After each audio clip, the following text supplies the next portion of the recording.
Hoje é dia do quadro, em parceria com o Instituto Federal do Paraná, Campus Ivaiporã. Eu quero saber.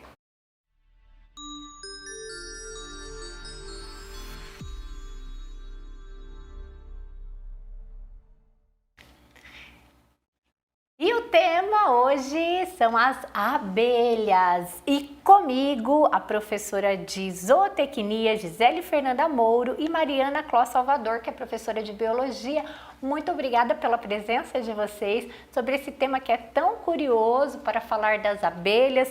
E eu queria começar sabendo, vamos começar com a professora Gisele. Professora, por que as abelhas são tão importantes para nós, para o meio ambiente?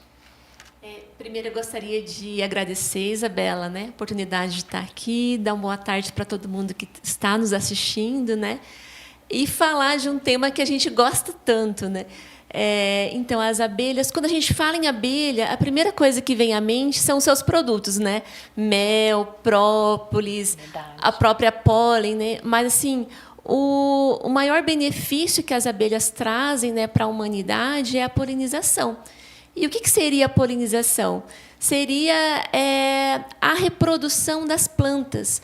Quando a abelha vai procurar o seu alimento na natureza, que é o néctar e o pólen, ela acaba carregando o pólen de uma flor para outra, e acaba ocorrendo a fecundação. E aí isso ocasiona maior produtividade, melhor produção de frutos, frutos mais bonitos, conservação da biodiversidade. E isso é o que de melhor, o maior benefício que as abelhas trazem para a gente. Elas são muito amigas, do meio ambiente, a gente tem que preservá-las, e cuidar das abelhas. Afinal de contas, o que poderia acontecer, professora, se as abelhas sumissem ou diminuíssem consideravelmente? O que aconteceria ali com o sistema? Olha, devido a esse serviço ambiental que elas prestam, que elas têm para nós, então a gente poderia ter perdas de produtividade, de frutos, de grandes culturas. Olha só. Nós poderíamos ter diminuição da biodiversidade e até mesmo redução e extinção de algumas espécies de animais que vão se alimentar desses frutos, que são produzidos durante o processo. Ou seja, uma tragédia ambiental, Sim. Então, por isso que daqui a pouco a gente vai saber como que a gente pode cuidar das abelhinhas, Mas antes, eu quero falar agora com a Mariana, depois a gente volta com a Gisele. Mariana, a gente tem uma visão, quando a gente mentaliza uma abelha, daquela abelhinha pretinha com amarelo, com ferrãozinho, que é aquela que a gente desenha na escola. Mas existem muitos tipos de abelha, Eu queria que você falasse um pouquinho sobre isso. Boa tarde, Isabela. Boa tarde a todos que estão nos assistindo. De fato, quando a gente pensa em abelha, a mais popular é a Apis mellifera. Aquela abelha, então, que você mencionou, amarela e preta e com a presença do ferrão. Também chamada de abelha europeia ou abelha africana. E ela é muito famosa também pela ferroada dolorida.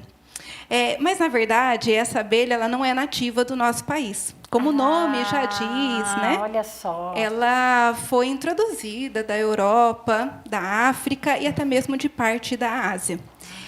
Mas por que ela, então, é a mais conhecida, e mais difundida? Porque ela está distribuída por todo o nosso país. E também é responsável pela produção da maior parte do mel que nós consumimos. Então, ela se popularizou por Sim. isso. Mas ela é apenas uma das cerca de 20 mil espécies de abelhas que existem no mundo. 20 mil, são muitas espécies, Isso. Só aqui no Brasil a gente tem cerca de 1.600 espécies já identificadas. É muitas, São muitas Sim. abelhas. Chegou uma pergunta que tem um pouquinho a ver com espécies, então eu vou perguntar aqui, olha, da Maísa. Ela falou assim, existem as abelhas sem ferrão que também produzem o mel. Como que elas chamam? Tem na nossa região? Ótima pergunta da Maísa. Ia falar exatamente desse grupo de abelhas, as abelhas sem ferrão, que são assim denominadas porque elas têm o ferrão atrofiado e são incapazes de ferroar. Só que essas abelhas, elas, embora tenham um papel tão importante pelos serviços ecossistêmicos prestados, elas passam despercebidas no ambiente e podem, assim, correr o risco de desaparecer até mesmo antes de serem conhecidas. Meu Deus! Então, quando a gente fala em abelha, existem vários tipos de abelhas, que aí vão variar conforme a cor, forma, tamanho, hábitos de nidificação, como é que elas constroem o seu ninho, e modos de vida. E aí, dentre os modos de vida, a gente vai ter a abelha solitária, as abelhas sociais, que são as mais conhecidas, e algumas espécies parasitas.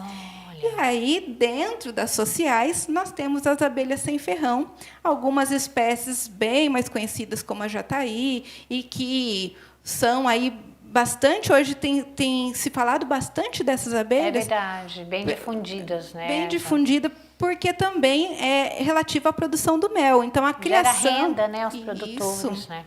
A criação dessas abelhas é chamada de meliponicultura. Meliponicultura. E pode gerar uma boa renda aí para o produtor. E não faz mal para a abelhinha tirar o mel dela, não? Na verdade, a gente tem que pensar a quantidade que vai se tirar, né? Verificar, geralmente... Tem uma forma certa. Uma forma correta, o período correto, né? Porque agora, no inverno, ela produz esse mel, que é um recurso energético para ela. Então, agora, no inverno, não é um período de se retirar. Isso é importante, né? A gente está falando. Inclusive, tem muitas coisas que a gente poderia falar sobre as abelhas, já estão convidadas a voltar, né? Até por conta que tem muito mais assunto que a gente gostaria de abordar. Mas eu acho importante, professoras, a gente falar sobre a preservação, né? A gente mostrou imagens, aquelas imagens são do Instituto Federal, né? Vocês criam abelhinhas lá, né? É isso mesmo? Nas duas disciplinas, nos dois cursos, como que é essa parte ali da manutenção das abelhas? Na verdade, esse é um projeto nosso, né? De vocês duas. Isso, a gente toca um projeto com o plantio de ervas, que até vocês visitaram quando nós realizamos, sim. E também com a criação de abelhas. Quer falar um pouquinho a respeito da preservação? Tem bastante coisa que eu, né, enquanto cidadã, eu posso fazer para preservar as abelhas. A gente pode diminuir o uso de inseticidas, que acabam interferindo na vida das abelhas. Nós podemos plantar espécies, né, de plantas que as abelhas vão lá visitar e consumir, né, o pólen, o néctar. Trabalhar em ações de educação ambiental. Que igual vocês estavam fazendo aí na imagem. Sim, então, as crianças. Isso, então, esse projeto, né, que a professora Mari coordena, que é nosso lá no IFPR, então a gente tem a criação de abelhas, tem o plantio do pasto apícola, que a gente fala o pasto meliponípona. Que legal! Onde as abelhas vão buscar alimentos, a gente escolhe plantas que são... agradáveis, que as abelhas buscam alimentos, né? E também, como ações de educação ambiental, a gente acaba recebendo bastante grupos e fazendo oficinas e falando, né, sobre a biologia das abelhas. Muito legal, porque conhecimento é tudo, né? Até para preservação. Chegou duas perguntas, só que eu vou ter que deixar para vocês voltarem. Já deixo aberto o convite para o Instituto Federal, nós temos esse quadro em parceria. Duas perguntas para vocês voltarem, ó. A primeira é da Marilza. Eu gostaria de saber a diferença do mel para o própolis e por que tem mel que a gente vê no favo. Acho que para explicar a questão do favo. E a outra pergunta eu achei muito legal do senhor Antônio. Ele perguntou assim: eu queria que falasse um pouquinho da organização das abelhas, pois elas são exemplo de cooperação.